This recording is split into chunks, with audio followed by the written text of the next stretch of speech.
भाई आगे जो हमारी वीडियो थी ना बचे हुए थे चैप्टर 3 के शॉर्ट क्वेश्चन, वो हम करते हैं अब इसमें। भाई पहला क्वेश्चन देखो, पारसी दर्शन व यहूदी धर्म के संस्थापकों का उल्लेख करो। ठीक है, तो इसमें बताना है कि किस किस में इनके जो रहे हैं, किस किसने इसका निर्माण किया है, उसके बारे में बताना है।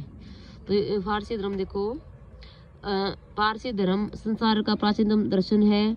आर्यों के ईरानी शासक पैगंबर जरथुस्त्र को इस दर्शन का संस्थापक माना जाता है। पारसी दर्शन का जन्म फारस यानी कि ईरान में हुआ है। ठीक है, अब नेक्स्ट है यहूदी धर्म। यहूदी धर्म अथवा दर्शन संसार के प्राचीन दर्शनों में से एक है। इसका आरंभ पैगंबर हजरत अब्राहम से माना जाता है। अब्राहम के बाद यहूदी दर्शन में सबसे बड़ा नाम मूसा का है।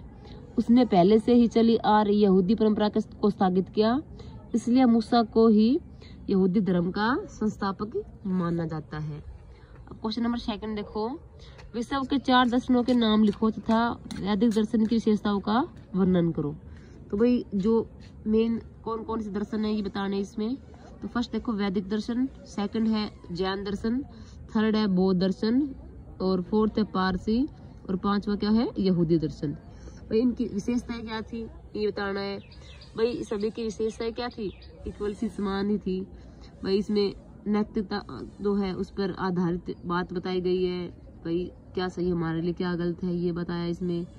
दूसरा है प्रकृति की प्रमुखता, जो हमारी प्रकृति इसको मेन माना गया है यहाँ पर। थर्ड है बहुदेशवादी में एक सर्ववादी, यानी कि ईश्वर एक भी है और बहुत सारे भी हैं, इस सब को लेकर भी इसमें इनके विचार रहे हैं। फोर्थ है नियम की अवधारणा। 5वां क्या है 4 पुरुषार्थ है। छठा यज्ञ अनुष्ठानों का महत्व, यानी कि जो यज्ञ वगैरह हवन वगैरह इन सबको महत्व दिया गया था। 7वां है बौद्धिक जीवन के प्रति उदासीनता। ठीक है, 8वां देखो पूर्व जन्म के सिद्धांत की मान्यता, यानी कि जन्म दोबारा फिर से होता है, ऐसे इस तरीके से भी इसमें मान्यता रही है। क्वेश्चन इसका 9 पार्ट देखो, मोक्ष प्राप्ति जीवन का अंतिम लक्ष्य है। ठीक है, 10 देखो आत्मा के अस्तित्व में विश्वास। 11 त्रिगुण के सिद्धांत की मान्यता। त्रिगुण में शामिल कौन से रहते, सत्य रज और तम। ठीक है, 12 देखो ऋण की अवधारणा। तो ये इसके विशेषता रही है। अब क्वेश्चन नंबर देखो 3, बुद्ध या फिर सिद्धार्थ ने संन्यास का मार्ग अपनाने का निर्णय क्यों किया। वही इसमें देखो एक वृद्ध बीमार था, मृतक व्यक्ति को देखकर क्या समझ गए थे कि संसार दुखों का घर है, तो उन्होंने सन्यासी बनने का क्या किया, सन्यासी को देखा जो चिंताओं से मुक्त और शांत था, तो इसलिए भी उसने भी क्या सोचा कि क्यों ना मैं भी अपना यही मार्ग अपनाऊं।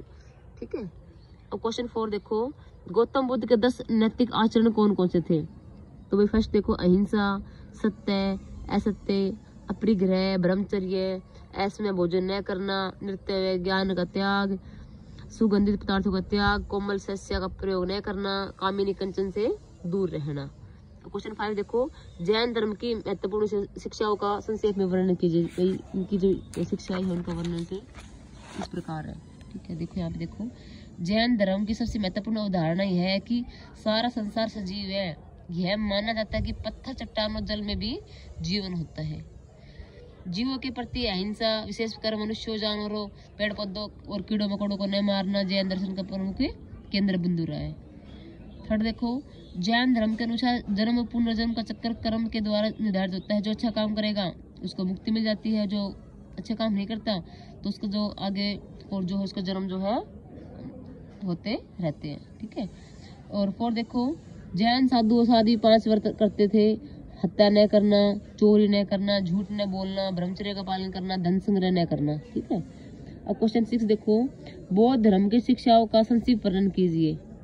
तो भाई बौद्ध धर्म की शिक्षाएं जो थी वो किस प्रकार से हैं। देखो पहला देखो, बौद्ध दर्शन के अनुसार विश्व अनित्य है, यानी लगातार सब कुछ बदल रहा है, इसमें कुछ भी स्थायी है, शाश्वत नहीं है, लेकिन लंबा चलने वाला नहीं है। अब देखो, इस भंगुर संसार में दुख मनुष्य के जीवन को जकड़े हुए हैं।